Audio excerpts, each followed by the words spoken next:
Olá, bem-vindos a mais uma explicação detalhada. Hoje a gente vai fazer uma verdadeira viagem no tempo, indo direto ao coração de alguns dos textos antigos mais fascinantes e, confesso, mais mal compreendidos de toda a história. Sabe, existe um universo literário inteiro escondido sobre as areias do tempo, e ele não nasceu em dias de paz, não. Nasceu no calor das maiores crises que a humanidade antiga já enfrentou. Nosso objetivo hoje é desenterrar a história oculta da literatura apocalíptica judaica. É uma literatura que surgiu exatamente quando os grandes impérios dominavam tudo, quando a violência parecia até a palavra final, e quando as pessoas precisavam desesperadamente de uma resposta divina. É uma transição poderosa da catástrofe absoluta para uma consolação muito, muito profunda. Vamos nessa? Para guiar a nossa conversa, a gente dividiu essa explicação em 4 partes. Primeiro, mais que o fim. Segundo, história forjada na crise. Depois, a biblioteca da resistência. E, para fechar, uma teologia da esperança. Então, começando pela seção 1, mais que o fim. Certo, vamos mergulhar nisso. Quando a palavra apocalipse surge numa conversa no dia a dia, a cultura pop imediatamente projeta na nossa cabeça aquelas imagens de filme, não é? Cidades em ruínas, medo, guerra, fim do mundo. Mas olha só o choque linguístico.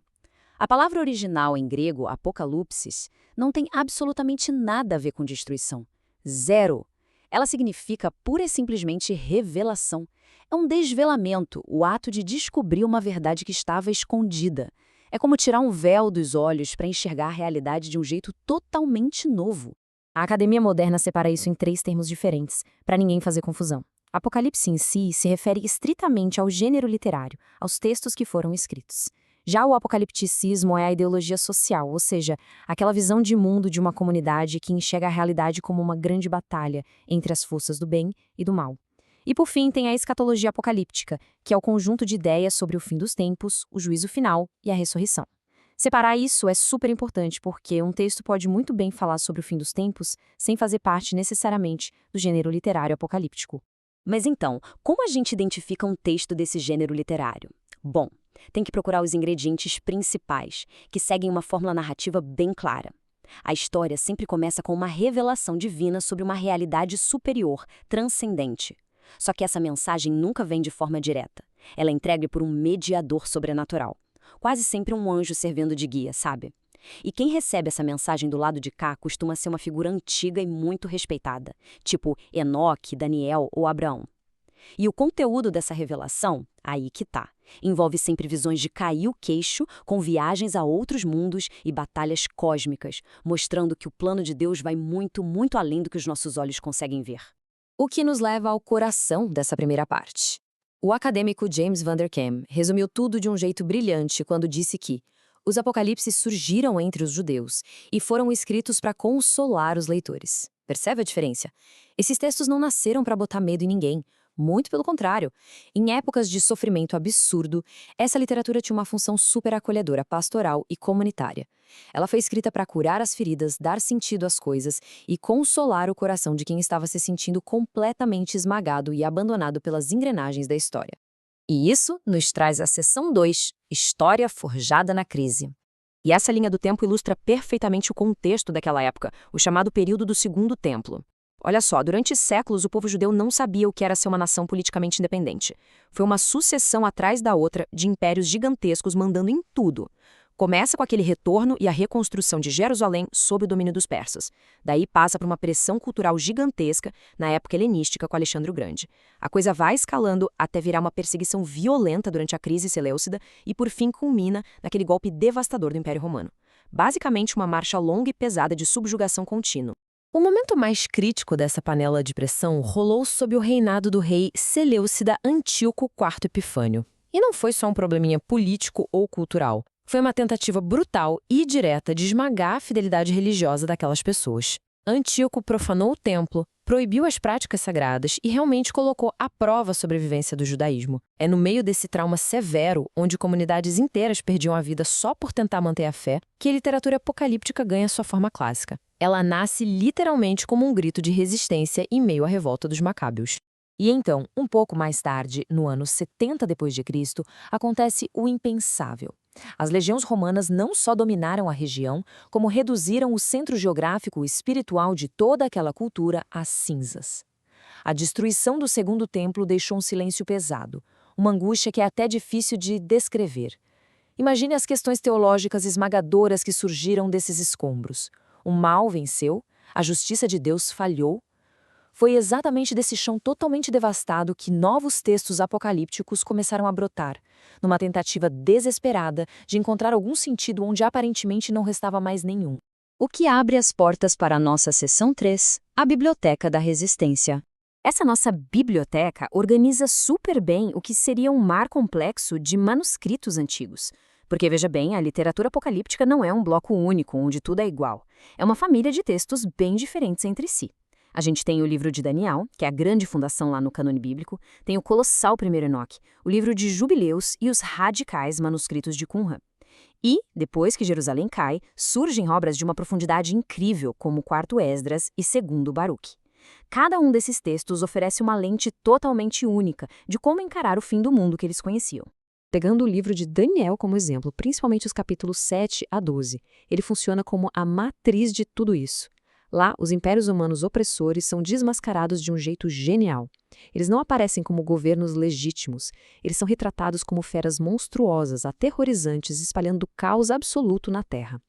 E num contraste brutal com essa violência animalesca, os céus se abrem. E a quem é dada a autoridade eterna? A uma figura majestosa e de uma tranquilidade absoluta chamada de o Filho do Homem. É a promessa de que a ordem do céu vai, no fim das contas, esmagar a tirania daqui de baixo. Aí vem o primeiro Enoque e eleva essa visão para um patamar estratosférico, expandindo a escala do problema. Através da parte conhecida como Livro dos Vigilantes, a dor humana e a corrupção política param de ser vistos como probleminhas locais. A grande revelação é que a injustiça que rola na Terra é reflexo de uma guerra colossal lá no céu, envolvendo anjos caídos.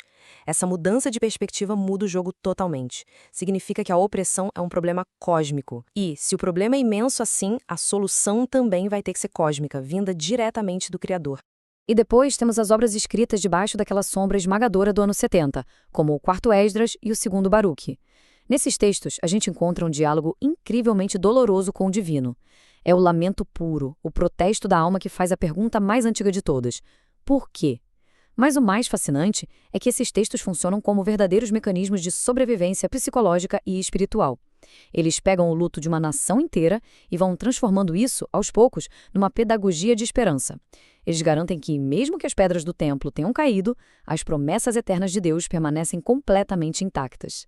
E assim chegamos à nossa última parte, seção 4, uma teologia da esperança. Então, o ponto crucial aqui é entender como esses autores conseguiram sistematizar essa esperança. Eles ergueram alguns pilares teológicos inegociáveis. Primeiro, a certeza absoluta da soberania de Deus sobre esses impérios que se acham eternos. Segundo, a promessa inabalável de um reino justo.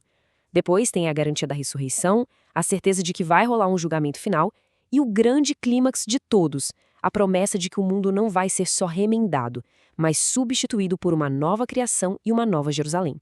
O mal definitivamente não tem a última palavra.